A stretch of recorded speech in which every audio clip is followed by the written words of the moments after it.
And go. All right, guys, so today we're going to talk about how to get the most out of your upper body movements. And the concept is going to be scapular protraction and retraction.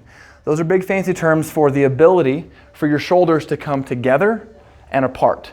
That's what healthy shoulders do. And the reason why this is important for you to know is when we're doing things like floor presses, push-ups, 2-point row, TRX row, if those shoulders aren't moving properly, the pressure, the intent is not put on the main muscles they're supposed to be working, and instead on the joints. And that's a lot of times how joint problems can occur, is just lack of joint motion.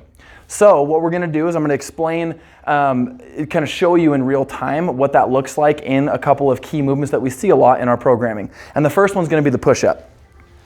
All right, so regardless of what version of the push-up you're gonna do, it is imperative for on the way down, your shoulders coming together. So what it looks like when your shoulders aren't coming together, you don't have to know much about fitness to know that something's wrong here. If the shoulders aren't coming together, the shoulder's gonna go up and forward into a weakened position, and then instead of the force being placed on the chest, it's gonna be placed on the shoulder joint itself. So instead, a drill we do a lot, and you actually see in the warm-ups and team training quite a bit, is the scapular push-up. This can be done on the toes or the knees. So we get up into push-up position, and then keeping the arms straight, we're going to squeeze the shoulder blades together and then push away. So this is accomplishing two purposes. It teaches you how to move your shoulders properly, and it engages all the little muscles responsible for stabilizing your shoulder. So now I'm going to show you what a push-up looks like with proper shoulder motion. So as you can see, my shoulders are coming back and together. They're not rolling up towards my ears, and I feel little to no strain on my shoulders and all the strain on my chest. To take that into a pulling movement, like a 2-point row. When we're in the 2-point row, a lot of times what tends to happen, kind of the same thing with the push-up, is the shoulder comes up.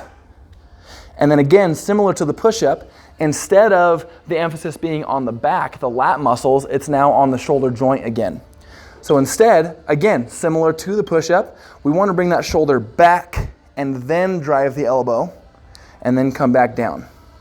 The other cue that we do a lot in something like the 2-point row specifically is not just to pull straight up, but instead to pull straight back. And already, I'm sure you're noticing the difference in the movement. I'm feeling a lot more emphasis on the lat muscle where it belongs. Okay? And then last but not least, we have the TRX row. Very similar to the 2-point row, except this is what's known as a bilateral movement, so that just means both limbs are moving at the same time.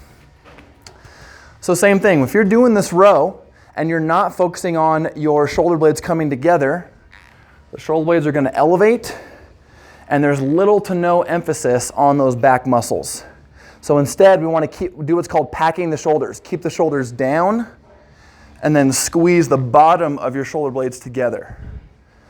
So I'm sure you can see the difference in the motion, and I can certainly feel the difference. All right, so it's a real simple drill, guys, but it is imperative that we learn those motions properly, and you will avoid so many issues, and your body will develop optimally.